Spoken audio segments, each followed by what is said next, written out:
Hi, friends. It's Reverend Laurie Gist with Unity of Ocala, here for our weekly Friday love notes on this kind of foggy, cloudy, misty morning in January 21st, 2023. Wow, 2023 is going to be a great year. I feel it in my core. And one of my dear friends, fellow Unity of Ocala, Don Hubble, you know Don and Marianne. Shout out to Don and Marianne Hubble in Colorado now, in my old stomping grounds, Clifton, Colorado, which I lived in Clifton. That's where I met my husband and did a lot of dancing at the San Antonio Rose. Hey, is that still there, guys? Anyways, we were talking about visioning for the new year and vision boards. And I said, yes, it's time for a vision board. Oh my gosh, I haven't done a vision board in so long. And he said, well, let's do it. And so he went and got his great big poster board, and haven't had a lot of time to spend with him on that, but I got to send him some starting ideas. Now, those of you who have been in Unity or spiritual circles for a while are familiar with vision boards. And a vision board is similar to our fifth principle of taking these thoughts held in mind, recognizing the God within, that we are the Christ light, that we can help manifest those things in areas in our life with that divine guidance that we hold. This is a wonderful way of expressing that or putting it out there, because everything we think, feel, speak, and do is a prayer, and is putting out in our magnetic field that which is reverberating back into our experience. So you can look at your life and see what it is you're praying for. You may be on your knees at night praying for the health of someone or yourself, but then your actions, your feelings, your thoughts, and your words are speaking different. You may get on your knees and say, oh, dear God, I need financial resources to get through this tragedy or this challenge. Oh, please, please, please, please, God. What you are putting out at that moment is a lot of fretting, a lot of worrying, a lot of angst. That is setting up a vibration of like kind, extending out. Well, we can measure it in laboratories to 10 to 20 feet out, but we don't have the means and machines yet to see how far it's actually radiating. And it's just doing what great energy does. It's gathering its same kind and pulling it into that force. And so you're given more opportunities to worry, fret, fuss, and be anxious about.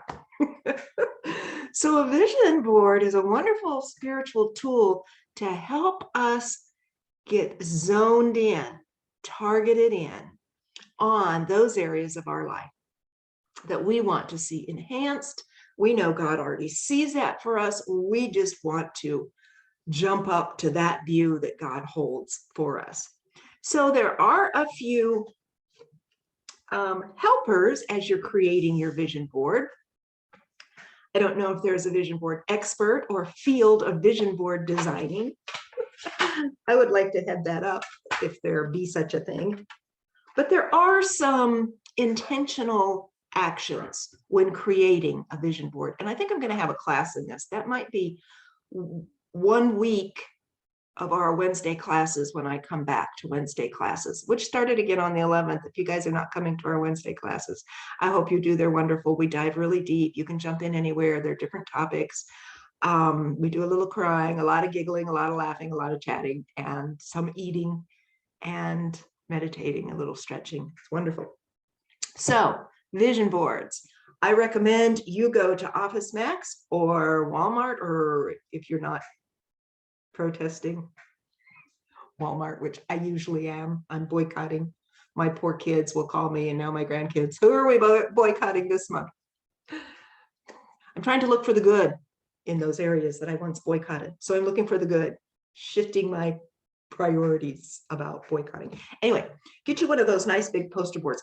I like the one that has the core center, you know, it's like a styrofoam, so it makes it really firm. It doesn't flop and well. I want my vision firm, solid.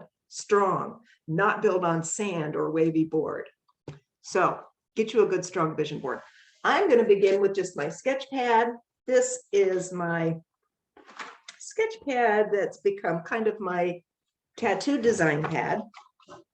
I've got quite a few of those little pads that I carry around with me. So I'm just going to start here. I'm just going to sketch out the first Passover. That's what we call tattooing.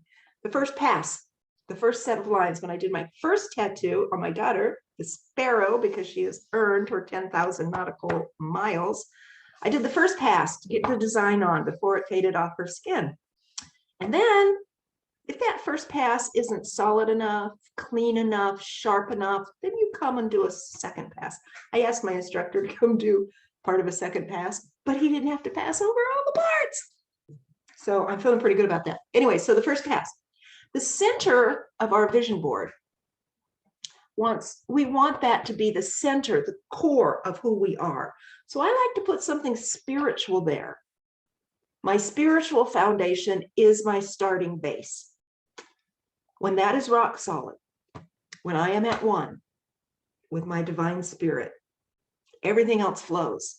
So I recommend, if you're one of those linear thinkers and you're used to manage the old school managerial styles, top to bottom, you could do that. Put your spiritual essence up here, whatever that represents.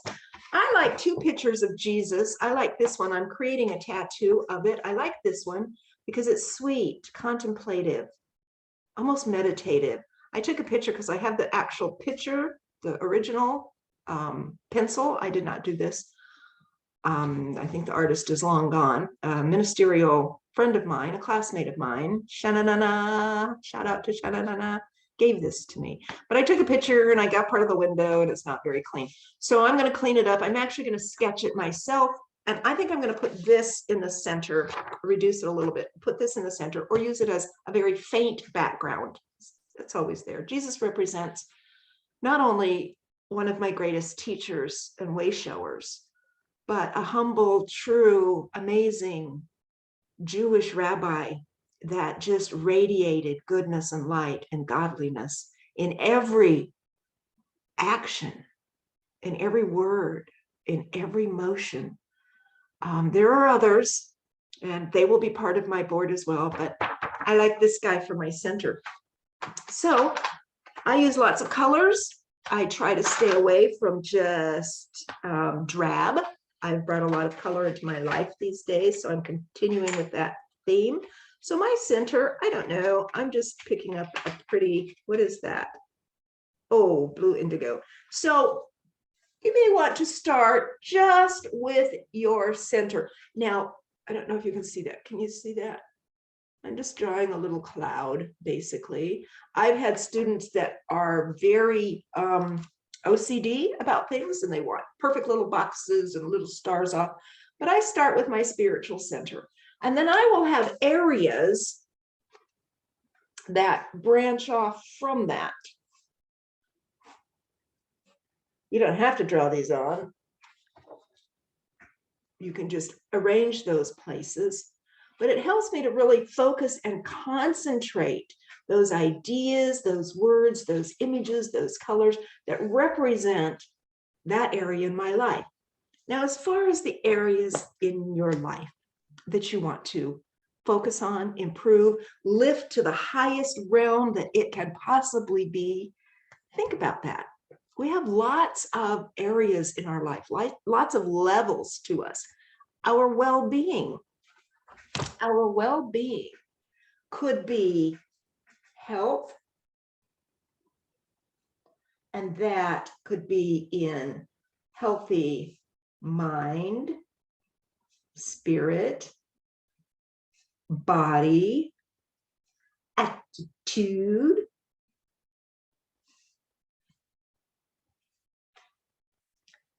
I'm jotting words down, but you'll want to use images. Words are fine, phrases are fine, but think of one of those areas of well-being. Think of your area of prosperity. Prosperity, you know, so many new to Unity or new to New Thought studies somehow has conflated the abundant practice, thinking that somehow wealth, riches, abundance, and affluence are bad and not spiritual. And yes, we have lots of examples of that in the human condition, because greed tends to speak volumes about people wanting abundance and prosperity, when in fact, there's nothing spiritual about poverty. There's nothing spiritual or healthy about child hunger, child poverty, schools in poverty, communities in poverty. There's nothing spiritual about that. Money is simply energy. So when we change our thinking around prosperity and money and wealth and affluence and abundance, when we change it to energy, that's simply all that it is, we begin to attract that to us and are then able to do more for God than we could in the state we were in before. So think of it that way. It's simply energy. So what does that prosperity mean to you? It may mean more wealthier in your pocketbook, monetary.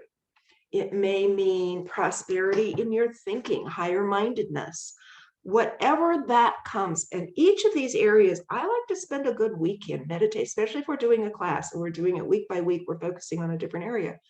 And they could be different areas. Not everybody's working on the same area, of course, but they could be different areas in your life that you really want to think deeply about, meditate on, and let that inner divinity show you what area in your life needs that extra attention.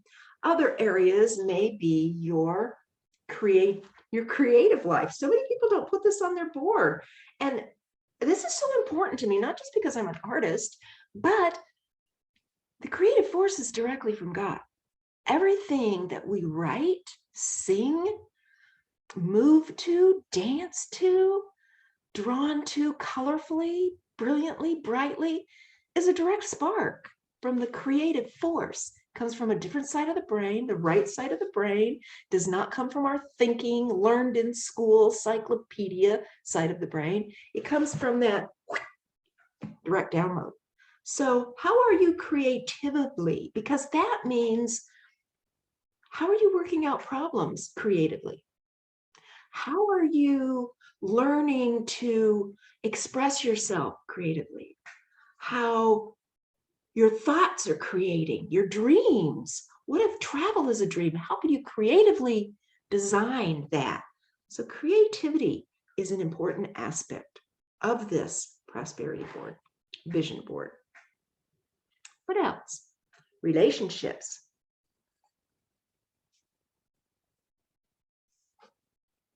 Creativity, prosperity, health, relationships. What else is in your realm, in your world? You may fill these up with things that really surprise you. How about dreams? Desires? What else? I'm going to let you fill in that last one. I'm going to take some time on my board, but right now I have these beautiful starting points, these little green lights that are blinking, saying, we're ready, we're ready, we're ready, go, go, go. And I'm going to spend some time with intention. I like to first start this experience with emptying, opening, filling with God's light, opening and inviting my spirit guides to show me those areas in my life that I can reach a higher level of health. And then I'll focus on that and I'll see what pops up. And just that little bit of energy already has lined up your cells, straightened up your energy, and is now propelling you to move forward into that intention. See? Oh, it's going to be so fun. We'll talk more about this on Sunday. I don't know how much time I've spent, but probably too much. I have a tendency to, when you're searching on the internet and you're looking for one subject and another one pops up, then you go down that rabbit hole and another one pops up, then you go, and pretty soon 4 hours have gone by. It's kind of what happens to me when I talk to you guys, because I get so excited about Unity. Oh, I love it. I love it. I love it.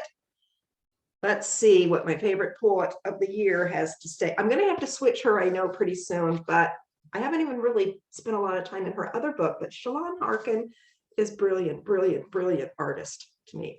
And I'm going to just poke my finger right down in there. Oh, it says, don't get it backward. Maybe this has to do with my vision board. Don't get it backward. Don't get it backward. God, if anything, is frustrated with your perfection. I know my tattoo teacher was so frustrated with my perfection the other day. It's through the cracked, open mess of your soul that she can finally express her poetry, her wild song, her own aching heart. Oh, my friends, my loves, don't get it backward. Stop striving for perfection. She wrote this book for me. It's another way that God chose to speak to me. I love you. I bless you. God loves you. We will see you Sunday.